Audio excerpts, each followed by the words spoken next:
Sir వాళ్ళకి ఇచ్చేటువంటి శిలాఫలకం వచ్చేసి శిలాఫలకం వచ్చేసి ఈ శిలాఫలకం ఎక్కడ చూశారా మీరు అబ్బాయిలు?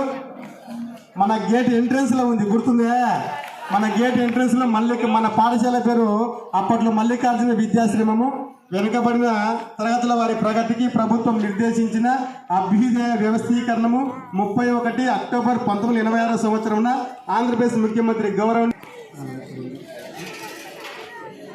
ఓకే ఒక్కసారి గట్టిగా క్లాప్స్ ఆంగ్లోపాధ్యాయులకు అందరికీ ముఖ్య వసంతోత్సవం తరపున గట్టిగా claps. Okay, thank you sir. ఒక్కసారి గట్టిగా claps. Okay thank you. So జాతీయ భాషని మనకు పరిచయం చేశారు. దయచేసి వీళ్ళ యొక్క విలువ మీకు ఇప్పుడు తెలియదు, కానీ తెలుసుకోవాలనే ఉద్దేశంతోనే చెప్తున్నాను. ఎందుకంటే మేము కూడా అప్పట్లో కొన్ని తప్పులు చేసి ఉంటాము, దాన్ని సరి చేసుకుంటారనే ఉద్దేశంతో మేము రావడం. ఓకేనా? ఎందుకంటే హిందీ మాట్లాడితే మనం డైరెక్ట్ ప్రధానమంత్రితో నరేంద్ర మోడీ గారితో ఎస్పీ కావచ్చు, ఐఏఎస్ ఆఫీసర్ కావచ్చు, మ్యాథ్స్ ఖచ్చితంగా నేర్చుకోవాలి. అటువంటి మ్యాథ్స్ ఉపాధ్యాయుల్ని గౌరవించుకోవడం మన సాంప్రదాయం సార్. సో కాబట్టి మరొకసారి మా ముత్యపు ఛాయ వసంతోత్సవం తరఫున ప్రత్యేకమైన ధన్యవాదములు తెలియజేస్తున్నాం.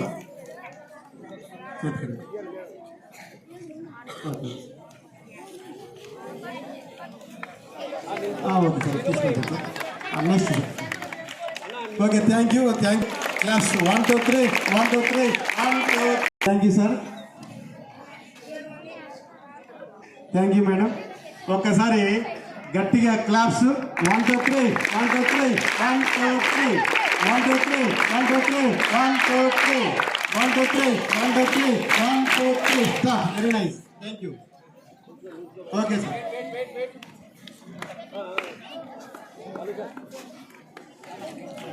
చాలా సంతోషం మాకు ఈ అవకాశం ఇవ్వడము. ప్రస్తుతం గురువులు ఉండవాలన్నా, పౌరశాస్త్రం చదవాలన్నా, ఆర్థిక శాస్త్రం చదవాలన్నా, మన సాంఘిక శాస్త్ర ఉపాధ్యాయులను గౌరవించుకోవడం చాలా సాంప్రదాయము. ఎందుకంటే గ్రూప్ 1 గ్రూప్ 2 విచిత్రం ఏమంటే ఎంపీసీ బైపీసీ తీసుకున్న వాళ్ళు ఫైనల్గా సోషల్ సబ్జెక్టులు వంట పట్టించుకుంటారు. ఎందుకంటే ఒక ఐఏఎస్ ఆఫీసర్ కావాలన్నా, ఒక ఐపీఎస్ ఆఫీసర్ కావాలన్నా, ఒక గ్రూప్ 1 క్యాడర్ కావాలన్నా సాంఘిక శాస్త్రం చదివితే మన రాజ్యాంగం పైన పట్టు ఉంటుంది. ప్రధానమంత్రి కావాలన్నా, ముఖ్యమంత్రి కావాలన్నా వస్తుంది. Next health. ఒక్కసారి గట్టిగా క్లాప్ సార్. 1 2 3 1 2 3 1 2 3 1 2 3 1 2 3 1 2 3 1 2 3 1 2 3 1 2 3. థ్యాంక్ యూ తమ్ముడు. మీలాంటి సేమ్ నేను ఆ ప్లేస్లో ఎక్కువ కూర్చునేవాడిని సెంటర్లో. సో కాబట్టి కొనసాగి సెంట్రల్ బ్యాచ్ చాలా మన గుండె చప్పుడు కావచ్చు, మన నాడి కావచ్చు, మన యొక్క మానసిక స్థితిని కూడా అంచనా వేసే ఉపాధ్యాయ వర్గం వచ్చేసి ఆరోగ్య విద్య వచ్చేసి మేడం గారు ఇద్దరు కూడా మాకు అప్పట్లో దానమ్మ మేడం గారు ఉన్నారు. ప్రస్తుతం వెంకటగిరి నెల్లూరులో పనిచేస్తున్నారు మేడం గారు. ఓ సంవత్సరం తర్వాత రిటైర్డ్ అయిపోతున్నారు. కాబట్టి భవిష్యత్తులో మీరు కూడా తమ్ముళ్ళు గుర్తుపెట్టుకోవాలి. ఇది ఉపాధ్యాయులు వేదికపైకి రావాల్సిందో కోరుతున్నాను.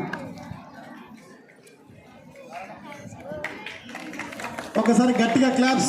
1 2 3 1 2 3 1 2 3 1 2 3 1 2 3 1 2 3 1 2 3 1 2 3 1 2 3. థ్యాంక్ యూ తమ్ముడు. Thank you.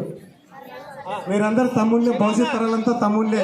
మనకు ఉన్నటువంటి ప్లస్ పాయింట్ ఏంటంటే అన్న తమ్ముడు యొక్క వర్గం. నీకు నాకు రక్త సంబంధం లేదు, కేవలం గురువుల యొక్క బంధము.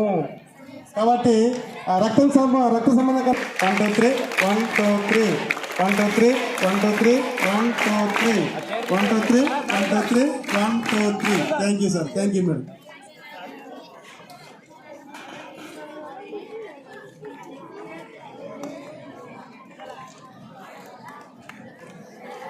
వేదికపై కూర్చోవలసిందిగా కూర్చున్నాం సార్. అదేవిధంగా సార్ గారి యొక్క సతీమణి గారి వేదికపైకి రావాల్సిందిగా కోరుతున్నాం మేడం. సార్ గారు సపరేట్ బాక్స్లో ఉన్నాయి సార్. ఓకే, ఇది సాగిన తర్వాత ఓకే. మా పాఠశాల ముత్యపు ఛాయ వసంతోత్సవం గురించి మా మిత్రుడు చదువుతాడు, వినండి. గురువులను ఉద్దేశించి గురువు యొక్క ప్రాధాన్యం మన జీవితంలో ఎలా ఉంటుందని చిన్నగా చెప్తూ ఉన్నాను. ఇంకోసారి నమస్కారం. గురూజీ ఉపాధ్యాయుడా, ఓజ్య, ఆర్య, ఆచార్య, తల్లి, తండ్రి ఎన్ని పేర్లతో పిలిచినా ప్రతి పిలుపులోనే ఓ మాధుర్యం దాగిందని పాఠశాల స్థాయి పూర్తి అయ్యాక గానీ అవగతం అవ్వలేదు పూర్తిగా. ఉదయకాలం నిద్ర లేపి మేలు విసుకొంటిమి, కానీ తర్వాత కానీ తెలియలేదు అది మా సోమతనం దూరం చేయడికేనని. ఆరోగ్య రక్షణకై చెప్పే జాగ్రత్తలు సరిగా వినకపోతిమి, కానీ ఆ తర్వాత కానీ తెలియలేదు అన్నింటికీ మూలం ఆరోగ్యమే నేర్పుతున్నారని. నిర్బంధ విద్య బోధిస్తున్నారు అనుకున్నాం, కానీ జీవితం నిర్బంధం కాపాడారని అర్థమైంది.